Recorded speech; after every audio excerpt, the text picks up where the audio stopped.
Glass Onion is a treasure trove of riches, with secret cameos, clues even Benoit Blanc missed, and Easter eggs and callbacks to the first Knives Out, including a hidden wheel of knives. Yippee-ki-yay, movie lovers, I'm Jan, and I've been rewatching and pausing the Knives Out sequel to uncover all the killer details and things you might have missed. Spoilers ahead, of course, so take care.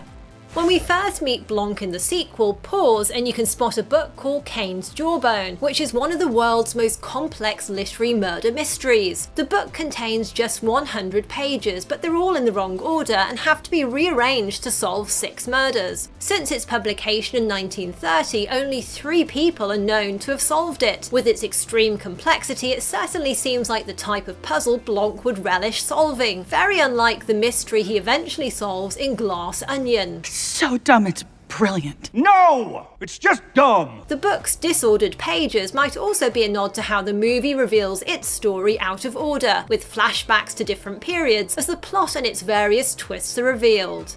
The design on Miles's puzzle box invitation card is reminiscent of the evil eye commonly found in Greece and around the Mediterranean. The eye can be considered either a curse or a protective symbol against those who'd wish you harm, and I think it's interesting that Miles also has these huge circular installations in all of the guest bedrooms, with the blue one in Duke's room specifically reminding me of the image on the invites. Given that Miles kills Duke and threatens his other friends to get them to support his launch of Clear, or take sole responsibility for a sweatshop, the eyes on the invitation definitely feel like more of a curse from the billionaire than a protective symbol. When the so-called disruptors arrive on the island, Miles is playing the Beatles song Blackbird, and he even claims the guitar is the original owned by Paul McCartney. Serenading me with my song. On the guitar Paul wrote it on. However, there's a clue that Miles may be lying about this, as if you go back and pause the scene, notice that he's playing a right-handed guitar, whereas Paul McCartney is left-handed. Although McCartney did sometimes play a right-handed guitar, I suspect this is a hint that Miles is really a phony and the guitar is a fake, as we'll also later discover is the case when it comes to the origin of his business empire. Also note how he just dumps the instrument on the sand, which is a little odd if it really is an original Beatles guitar. Either way, it goes to show that Miles is more concerned with ego than authenticity.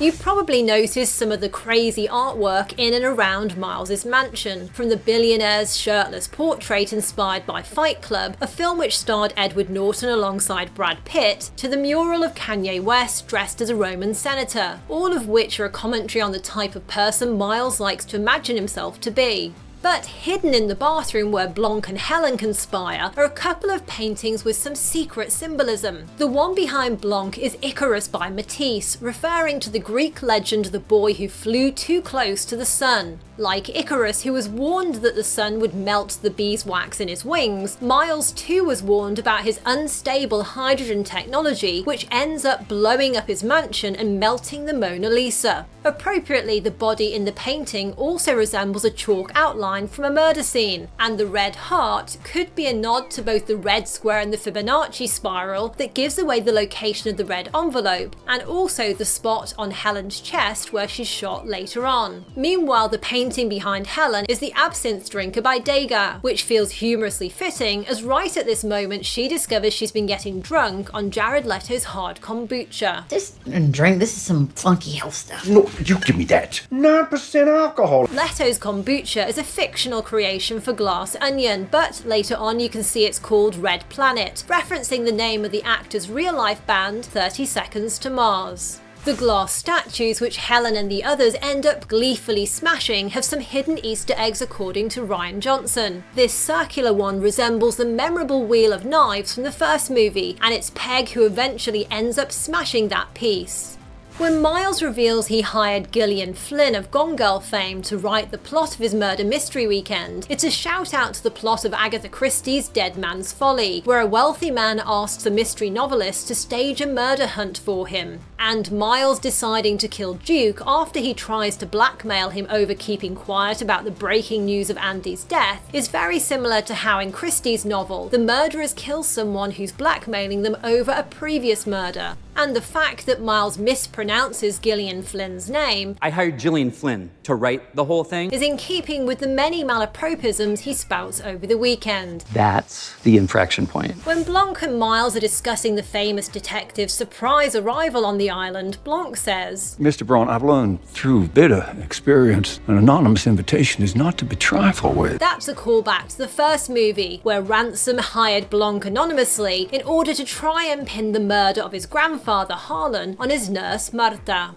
When Daniel Craig arrives at the pool all covered up, this feels like a deliberate joke about his debut as James Bond in Casino Royale and that shirtless scene at the beach where he emerges from the water, much like previous Bond girl Ursula Andress. I think Blanc's clothing is a very deliberate choice, especially given the contrast with Whiskey's swimming pool moment shortly before.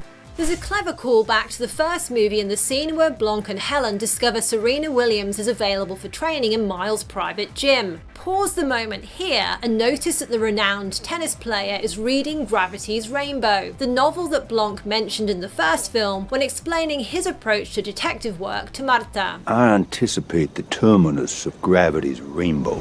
I haven't read it. Neither have I. Nobody has, but I like the title. Rian Johnson has said that Agatha Christie has been a huge influence on him in the Knives Out movies, so when Miles spikes his own drink with pineapple juice and passes it to Duke, this is a hat tip to The Mirror Cracked, where the killer adds poison to her own glass before handing it to her victim. Angela Lansbury starred as Miss Marple in that movie and makes a cool cameo in Glass Onion as one of Blanc's famous friends, who discovers he's the imposter in the game of Among Us they're playing. I saw you go in the engine room. You're the imposter. We all know it. This is a fun bit of foreshadowing for Blanc's role in Glass Onion. Also notice how in the game, Lansbury is suitably named M. She Solved, a nod to her iconic role as Jessica Fletcher in Murder, She Wrote. Composer Stephen Sondheim, who also cameos in this scene, Sorry, Blanc, you're thrown out of the airlock. It's a no-brainer. co-wrote the whodunit movie The Last of Sheila, which Rian Johnson pays homage to in Glass Onion's setup where the disruptors arrive on the dock. Also in the scene is Natasha Lyonne, who will be starring in Johnson's upcoming detective series Poker Face, and former basketball player Kareem Abdul-Jabbar is co-author of a series of mystery novels starring Mycroft Holmes. There's another Agatha Christie-esque moment in Glass Onion when Helen uses Jeremy Renner's hot sauce as fake blood, and when Miles also uses fake blood in his murder mystery, both of which remind me of Death on the Nile, where red ink is used to fake having been shot. Now, because like Blanc, many of us expected a densely layered mystery in Glass Onion, the movie has fun laying out a lot of red herrings, one of the biggest of which was the mysterious character Daryl. Not here. Who keeps popping up, saying he's not doing anything.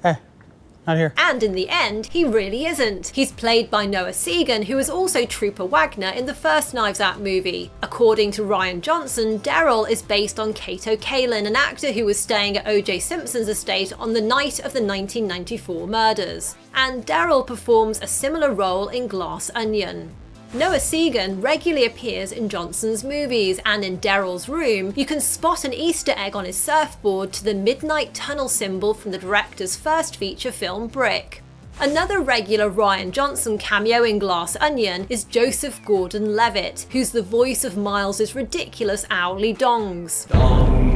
You know I got Phil Glass to compose that? Philip Glass is a famous composer known suitably enough for his music with repetitive structures, and it's entirely in keeping with Miles's stupidity and vanity that he would hire someone like Glass to compose something as inane as a gong sound. By the way, Gordon-Levitt has appeared in some form in all of Johnson's films, and in the first Knives Out, he was the voice of the detective in the murder mystery series that Marta's sister was watching. You crushed his skull with a forklift and burned his hands off to erase the fingerprints. Glass Onion is clearly set during the pandemic, with some amusing details like Birdie's Lana Del Rey mask and Ethan Hawke's brief cameo credited as Efficient Man, who delivers a mysterious shot of something. Is that some kind of disinfectant? Oh, you're good. A nice detail is that when Hugh Grant opens Blanc's door, he has a jar of sourdough starter in his hand, a nod to the bread making craze during the first lockdown.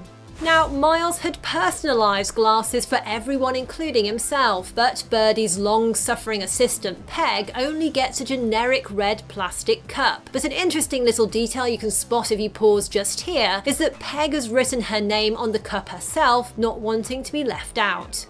When Helen ransacks everyone's rooms looking for her sister's red envelope, as she tips out Duke's toiletries, you'll see he has 3 boxes of Viagra, a wink to how he infamously got banned from Twitch for selling pills that supposedly contained rhino horn, pills which obviously didn't work as he doesn't use them himself. 0 rhino on those pills. When Miles reveals he's got hold of the real Mona Lisa, he talks about how her enigmatic smile changes each time you view her. Her smile's there, then it disappears. Is she happy? Is she sad? Is it something else? This might be a little stretch, but this could also be referencing the first Knives Out, where Harlan's portrait changes from its serious demeanour early on to a smiling one at the very end after his killer's been caught. And a really nice detail is how the very final shot of the new movie is set up with Helen sitting perfectly poised, which feels very Mona Lisa-esque. The Beatles song Glass Onion plays over the movie's final credits, and there are several layers of meaning to this particular song choice. Similar to how the Glass Onion sequel is purposely full of red herrings, John Lennon deliberately wrote the lyrics to the song Glass Onion to poke fun at anyone who'd overanalyze the meaning of famous Beatles songs, so it's full of lyrical callbacks such as the walrus was Paul. Rian Johnson has also revealed that there are Glass Onion lyrics hidden in the glass artwork in Miles's mansion. I spotted these glass flowers referring to the bent back tulips line, and I think this is a hat tip to Lady Madonna. By the way, Johnson came up with the film's title when he decided the story would be about a billionaire living in a transparent building, then looked for a song with the word glass in it, and the Beatles track was the first he discovered. Now, there are also more hidden clues that give away the multiple twists in Glass Onion. One I missed until some of our amazing movie lovers pointed it out on my last video is that although Helen's made up to look like her twin Andi, there's a subtle difference as Helen's hair part's on the right, whereas Andi's part's on the left. And if you want to discover all the other clues and secret symbolism in the movie, tap here to watch my Clues You Missed video. There's also a link in the video description. So what other Easter eggs or cool details did you spot in Glass Onion? Let me know in the comments below. Tap here to discover all the clues you might have missed to the movie's big twists. And if you enjoyed this video, do leave a thumbs up. I really appreciate it. Thanks for enjoying Glass Onion with me, and hope you have a marvellous movie-loving week. Yippee-ki-yay, movie lovers!